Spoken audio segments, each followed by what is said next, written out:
to the NXT Podcast, your home for weekly NXT reviews and insight. The beautiful part of NXT is that when one dream ends, another dream begins. Find all of your NXT news, recaps, and analysis right here. So with that being said, we only have one question for you. Are you ready? We thought so. Let's get the show started right now.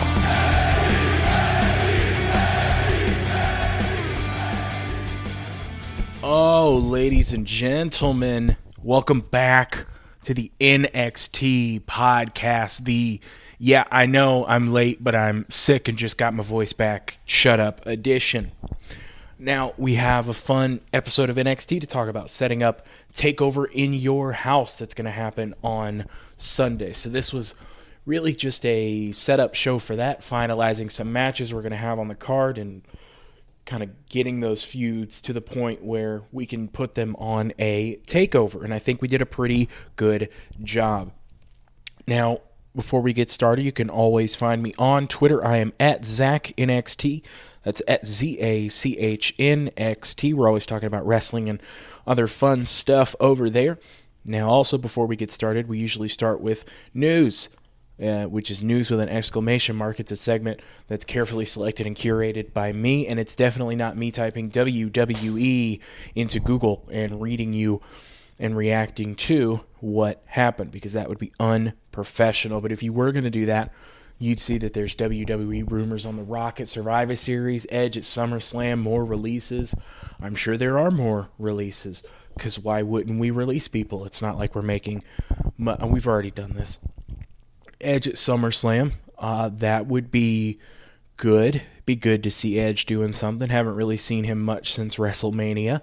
The Rock at Survivor Series, doesn't feel like The Rock would be back for a Survivor Series, but that's where his first official pay-per-view match was. So, okay. You'd also see The Undertaker praises Roman Reigns' work as a champion. I think he's a great heel. I'm going to be really honest with you here. The Undertaker as a performer and watching him, fantastic, nothing but respect.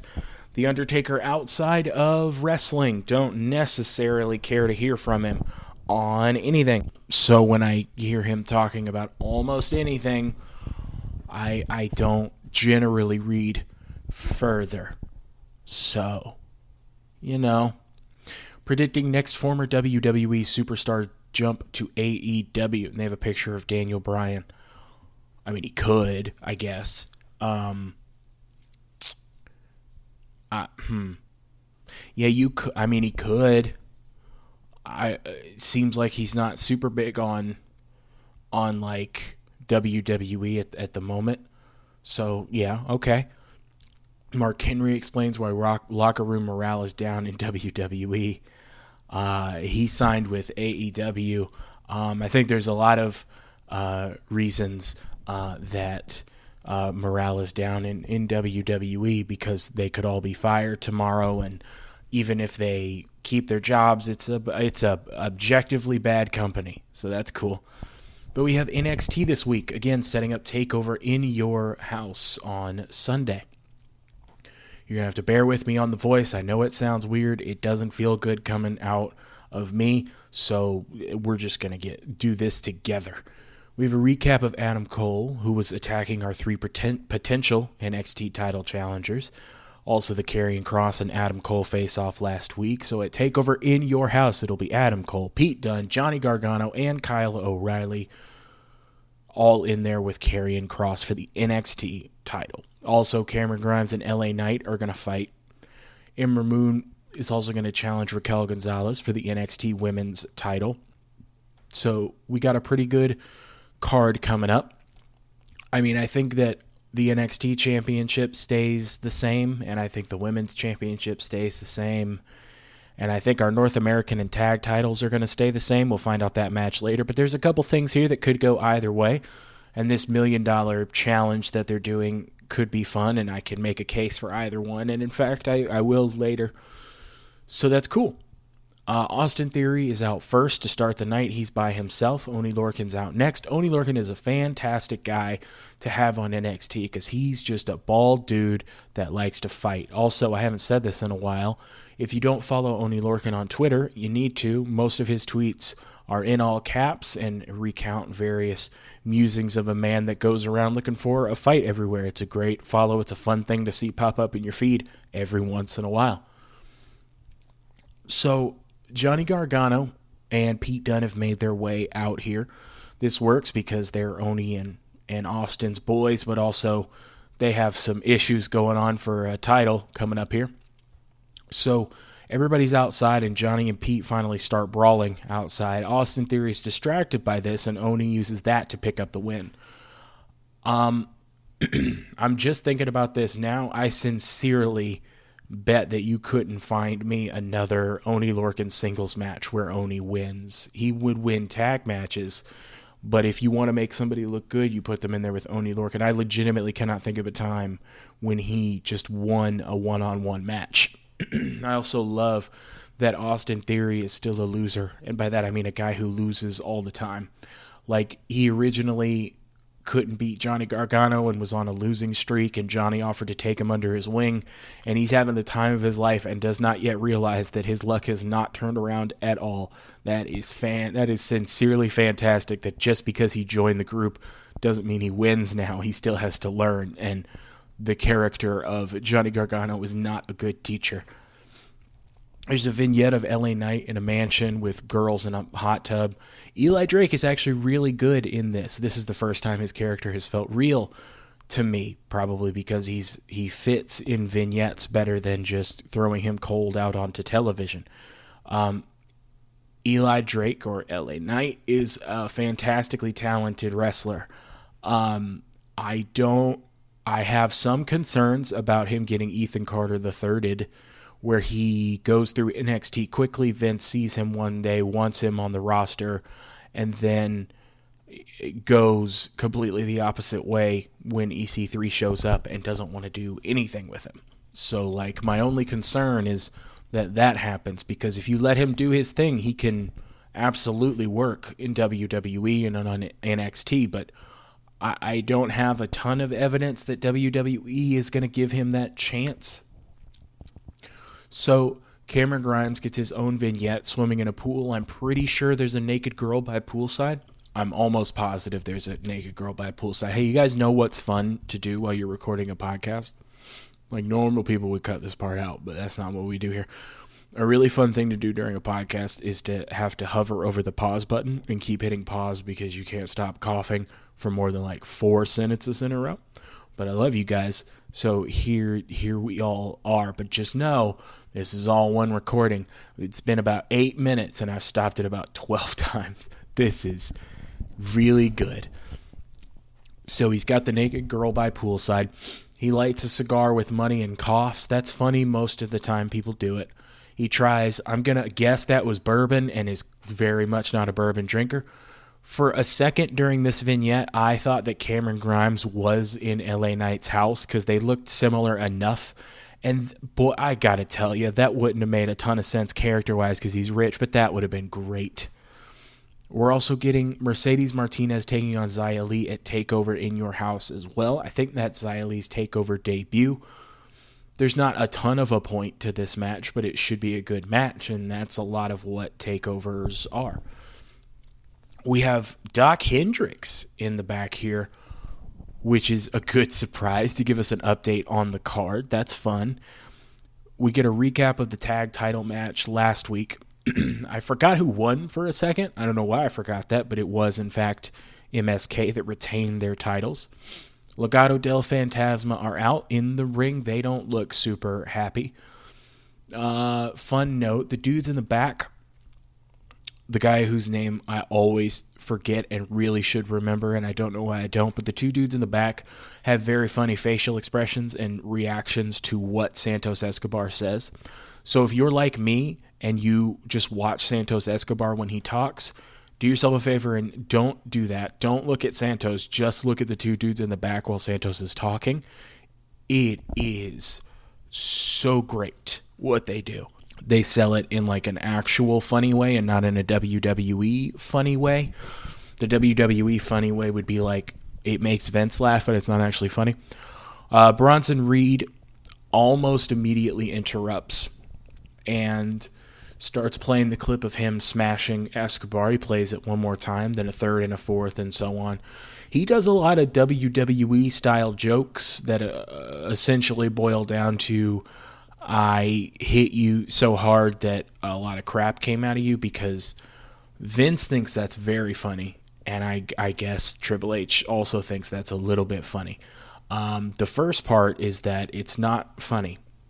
And humor is objective, but not really here. It's just kind of, I'm not even mad, like I'm not offended by it. It's just devoid of humor. And that's a problem for me, you know? And also it makes Bronson Reed look like an idiot, that's all he has for this person who's going to challenge for his title.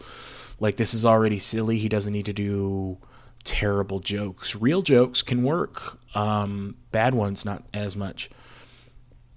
Escobar wants Bronson Reed to come down to the ring and try to do it again. Bronson Reed comes down, and as he's getting in the ring, MSK join him. Legado del Fantasma clear out. Escobar laughs, and he says, I should have known these two would come out.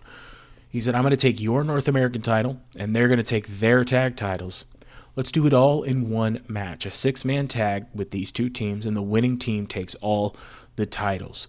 MSK and Bronson Reed agree to that, even though that's a terrible decision for them and everybody. Really, if this dude gets pinned, I also lose my titles is weird. But that's a fun way to do this match. You could have made 2 matches out of this, but it's kind of interesting to put them all in the same match. Clearly, all of these groups work well together and with each other and against each other. So, yeah, I haven't seen a 6-man tag for all the titles in a long time. I love that for TakeOver in your house.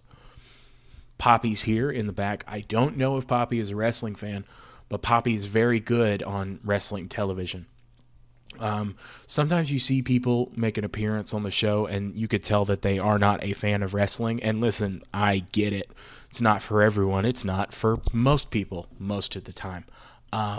So I never am mad at somebody for not getting it. But at the same time, you can always tell Poppy, whether it's because of the character that she already is or if she's a fan of wrestling, every time she is on NXT television, she doesn't take away from it. She adds to it, and she's fun to have around. It's interesting. Candice LeRae's being interviewed with Indy at her side. She's mad because the interviewer asks her about Poppy, and she's mad that they're, in general, focusing on Poppy. Indy still loves Dexter Lumis and runs off to go find him because this is still a gross story.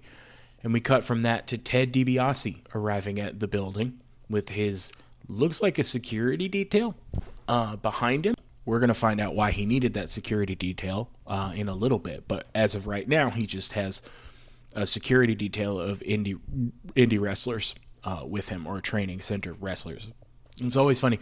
If you ever see security, especially security or like cops at a WWE show, the dudes who are playing security guards are absolutely either independent wrestlers or training center people that they use now. So it's always funny to keep an eye out. Like CM Punk was in John Cena's WrestleMania entrance one time.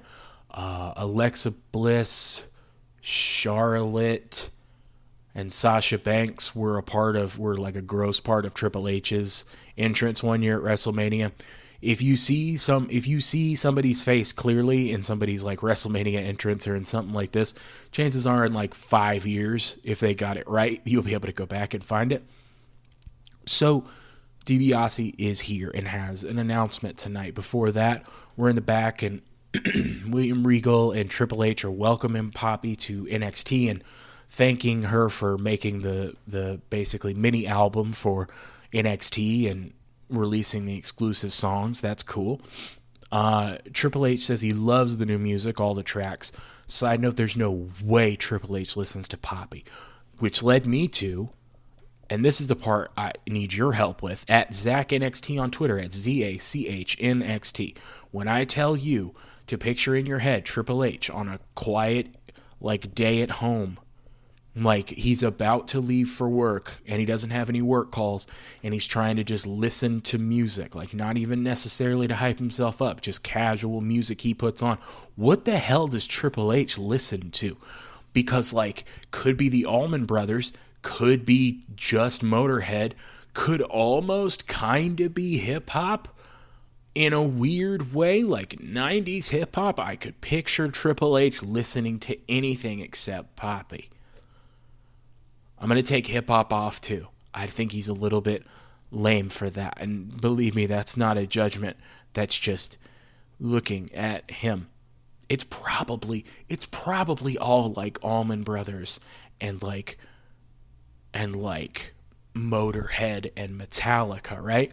Triple H, like, doesn't drink much, doesn't do drugs, doesn't get into trouble, really.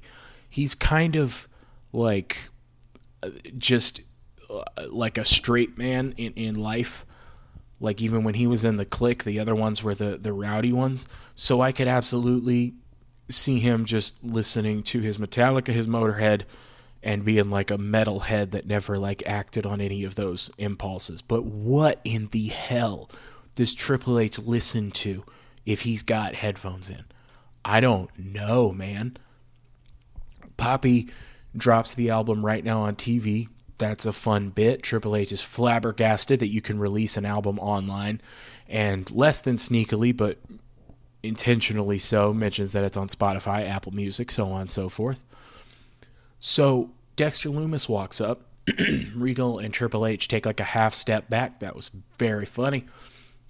He and Poppy have a stare down for a second, and then Dexter has drawn Poppy a picture. I don't know if it's of Poppy, but Poppy looks at it and smiles and thanks him and gives Lumis a hug, and it's a way too long hug, and Loomis's eyes are all wide. Indy walks up exactly at that moment and freaks out and runs off because this is gross. But I don't think Lumis ran after her. I think he just kind of stood there and stared at Poppy. So we have the gross Andy Hartwell story and also now a super weird Poppy Dexter Lumis thing going on. So that's cool. Poppy's really good on NXT TV. If she shows up more, I am fine with that. She's an interesting person and act and character, and that translates really well onto dysfunctional ass wrestling. So I'm here for it. So also, Regal and Triple H are really, really funny together. Triple H is fully embracing the out-of-touch dadness of himself. William Regal said welcome to NXT at the beginning and didn't talk again for that whole segment and was the funniest part just with his facial expressions. You forget how funny William Regal is because now he's a serious, like, general manager of NXT and he doesn't do comedy a ton anymore. But that dude, as good as he is at being intense and being a really good wrestler, he's really good at being funny. And that's hard to do. And he was never WWE funny because that's not funny. But he's really freaking funny. And he doesn't get a chance to do it a lot anymore, but it's great. Cut to outside, Cameron Grimes arrives to the building and LA Knight pulls in right after him. They're told DiBiase is waiting on both of them in the ring. Cameron Grimes said LA Knight looks like a waiter because he's looking out here hunting for tips. He waves money in LA Knight's face, and LA Knight slaps it out of his hands. LA Knight comes out to his theme, and Cameron Grimes immediately makes him stop the music and play Cameron Grimes' theme, which is a better theme. And they both walk down to the ring. DiBiase is waiting for them there. The announcers tell us it's a priceless announcement tonight. So, like, do you get it? Like, it's priceless because, like, it's Ted DiBiase and everybody has a okay, I was just making sure you got it. All right. So he brings Cameron Grimes and LA Knight into the ring. He said, this Sunday is the ultimate test. Both of you need to prove yourselves worthy. It's time for you two to literally climb the ladder to success. They drop in a ladder from the ceiling that I did not see a minute ago because it's the $1 Million Man, and you are for sure he's not doing that himself. He's not going to get a ladder and set it up. He's going to be real extra about it. And you know that character-wise, that means that he came to the building earlier, had paid off the people to let him in, had his people hang that up, and then looked at it to make sure it was the right height. So, like, Ted DiBiase's been to this building kayfabe-wise twice today, which makes that a lot funnier when you think about him coming in and watching them set that up, because he's rich. So, and also the ladder is solid gold. That's fantastic. Now, is it probably just painted gold? Yeah, we're not stupid. We're not stupid, but I would tell you that if we were in like the late 90s and this were happening and like we had 90s Vince McMahon, he probably actually would have purchased enough gold to melt into a ladder. Vince McMahon is an insane man who, when was it Austin who put the cement in the topless car? Like, Vince insisted on having that be a nice car that they bought just for that, and you didn't have to do that. If this were like 1998 or 9, Vince McMahon absolutely would have commandeered a solid gold ladder. So Ted DiBiase is in the ring. LA Knight cuts his promo. It's really weird to me that LA Knight is so good in that vignette, and then he does the promo on NXT, and it's doing nothing for me because I love Eli Drake. I'm a big fan of his. I understand he sounds like The Rock and Stone Cold. I don't care. He's got his shtick, but so does almost everybody in WWE. He's a really interesting talker to me. He's a really interesting worker, and I think he could be a big star. He never feels like one on NXT, and I don't know why, because he just did in that vignette.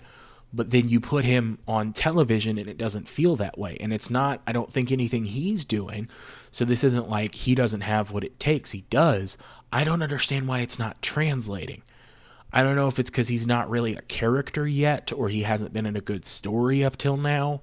I don't know what's going on, but I'm really nervous about it, and I want him to do well, so this is a good place to be in. Cameron Grimes says that you said it's not about the money or any of that, it's about what you do in between these ropes. And if I'm going to climb the ladder to success, I'm going to climb it all the way to the moon. And he cuts a really good promo. He says, when Cameron Grimes is in between these ropes, nobody's better than me. When I'm in between these turnbuckles, nobody's better than me. Really good promo from Cameron Grimes. Cameron Grimes climbs like a couple steps up on the ladder. He says, but Ted, I look up and I don't see what I'm supposed to be reaching for. So what's going to be up there? And then the security detail comes in with like a black mini briefcase looking thing. And Ted DiBiase says you need to crawl and grab and with every fiber of your being fight to win this. And it's the $1 million title.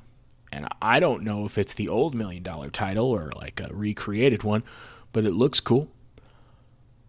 They both, LA Knight and Cameron Grimes, sell that title really well. They sell it like it is a really big deal, and they cannot believe they're looking at it.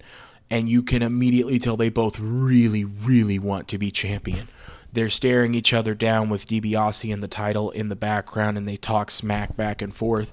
This is very, very important to both of them, and this is exactly what it needed to be to make this important. So, like, in reality, the $1 million title was a title created for the character of Ted DiBiase, who was essentially Vince McMahon.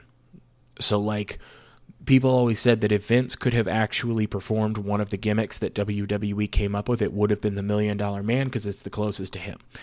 And what do we do with the $1 Million Man gimmick that is Vince McMahon? For some reason, they don't immediately make that guy champion. He, in fact, is never the champion. He works with top guys. He is not one himself. It's a weird thing. If you told me that Vince McMahon, like one of the talents reminded him of himself, I would bet you so much that within the next couple months they were going to be champion. And this is a guy whose literal gimmick is Vince McMahon, and he was never the champion. But because he was never the champion, they created the $1 Million title for him. Now, the $1 Million title doesn't mean anything except that it's worth a lot of money, and I guess it shows that you have a lot of money because it's money. The $1 Million title, like, by itself, outside of like the storyline, doesn't mean anything. It's a thing Ted DiBiase had, and then Ted DiBiase Jr. had it. Stone Cold had it for a minute when he was the ringmaster. Like, it's not a prestigious title, except that it's attached to Ted DiBiase. But these two dudes sold it so well that it feels like a big deal that one of them is going to win. Now, you can make a case for either one. Cameron Grimes is the better character right now. He's on a better trajectory. LA Knight could probably be more of an a-hole with it. I think LA Knight should win because I think he needs it a lot more than Cameron Grimes does. But I think Cameron Grimes might win it. My official pick, I guess, is LA Knight because I want him to win. But I don't know. It could be either one of them. But they sold it so well that I care more than I already did. And that's the whole point. So we cut to the back, and Karrion Kross and Kyle O'Reilly are being pulled apart by security in the back. So Candice LeRae is about to make her entrance and says she hopes Poppy is watching this. She's now in the ring cutting a promo on Poppy, who is a singer. She says that she can either come out here and face her now, or she can give her an introduction to the NXT parking lot, which is a hell of a thing to say as a professional wrestler to a singer. The lights go out. I'm assuming a Poppy track plays. The lights go up. Poppy walks out. Doesn't feel like weird at all, like she's been on stage before, so it's not foreign to her. She's very natural at it. This is a lot of praise for Poppy on a wrestling podcast, but she was just really good, and I don't see Poppy in a lot of stuff, but Poppy's really good, man. I don't listen to her music a lot. I need to, because she seems cool.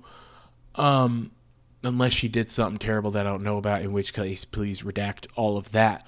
So the lights come up, and Poppy says, I don't wrestle, but I know someone who does.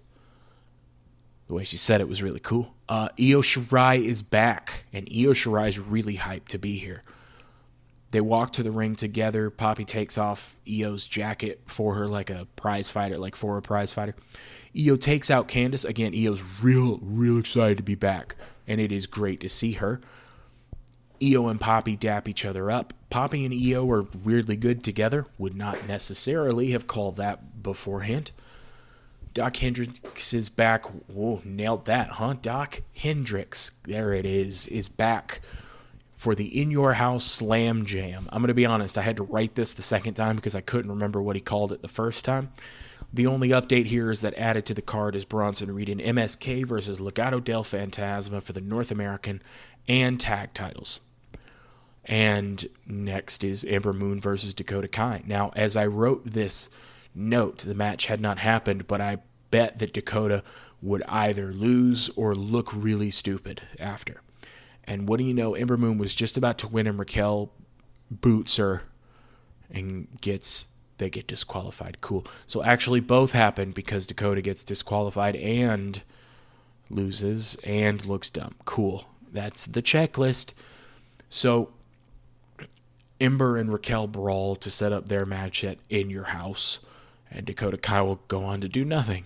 That's cool. Karrion Kross and Regal are in the ring. Regal is so mad at everybody in this and is so sick of all of them. He is like a dad with high blood pressure that has kids that are rambunctious, and he's just on his last leg with all of them. Regal is a national treasure. Before anything can really happen, Kyle O'Reilly is out to interrupt. So at this point I wrote, so are we going to do the thing where everyone comes out? And O'Reilly says Kross has thin skin and also thinks he's insecure, and just a nothing promo, and this was probably the second best one. Yep, now Johnny's out from the side, so we are indeed doing that thing. He gets on the announce desk, which is pretty funny. Beth Phoenix's reaction to him just jumping up there was good. Johnny essentially cuts a whole promo about Kross not being a great worker. Kross says, Johnny, listen, Mark, that's cool. That's really cool. Calling people a mark in 2021 is really cool stuff, guys. It's really cool stuff. I'll tell you what it makes me want to do is watch them fight in a professional wrestling ring, which would make me a mark. So I'm not sure how to reconcile that in my head. If you don't know, a mark in wrestling parlance is like a lame, way too into it fan. Like it's a way to say you're being an idiot or taking this too seriously, or you're a whiny internet wrestling fan in 2021. We're still doing it. It's pretty cool. Makes me want to watch them fight. Pete Dunne comes out from another corner, tells them to shut up, and boy, do I agree. Adam Cole's now on video because he's a smart guy. Cuts a promo, man. He sure does one. Listen, this is going to be a really good match. This didn't do anything. This is weird as a go-home show segment for your NXT title match because it makes everybody look stupid. Kyle O'Reilly isn't promo-wise made for this kind of stuff. Johnny Gargano is, but they have decided to have him focus almost exclusively on his work rate being better than carrying crosses like that's ever mattered in the history of this business. Pete Dunne is just kind of there and wants to fight but doesn't do anything about it. And then Adam Cole is his naturally good snarky self, but his words have no sting to them. And it's really just here so that Adam Cole can get off the video, and Kyle O'Reilly says that Adam Cole's going to be a B word because if you want to stir up trouble, call somebody a B word. And says he's not coming tonight, but he says, that's just not me. And Cross says, that's not you. So who are you? And O'Reilly slaps him, and they all jump in. Actually, Johnny stays on the announce table until he has a chance to take out Kyle O'Reilly and Pete Dunne by themselves, like Karrion Kross gets knocked out of the ring, and then he jumps in because he's very smart and he's a very good wrestler and knows that they're on TV and does little stuff like that all the time, and it's great. Kross eventually takes them out and stands over them with the title, and he says one versus everyone before he can celebrate too much. Adam Cole's in from the side, surprise attacks Kross, because again, he's a smart guy. Kicks him, does the knee to the back of the head, which I always forget. I don't think that one's a Panama Sunrise. I think that's the Code Red. I don't know, man. Hits it, grabs the NXT title, and is standing over everyone's bodies. Does the Adam Cole Bebe as we go off of the air and into TakeOver in your house. Now, I'm excited. Again, Twitter, @ZachNXT. Are you excited for these matches? Do you think there's going to be any surprises? I'd love to hear about it. But I'm excited to watch the show, and I'm excited to talk about it some next week. In the meantime, I want to thank you very much for listening. We got through this together. I have been Zachary Smith. You have been fantastic, and thank you for listening.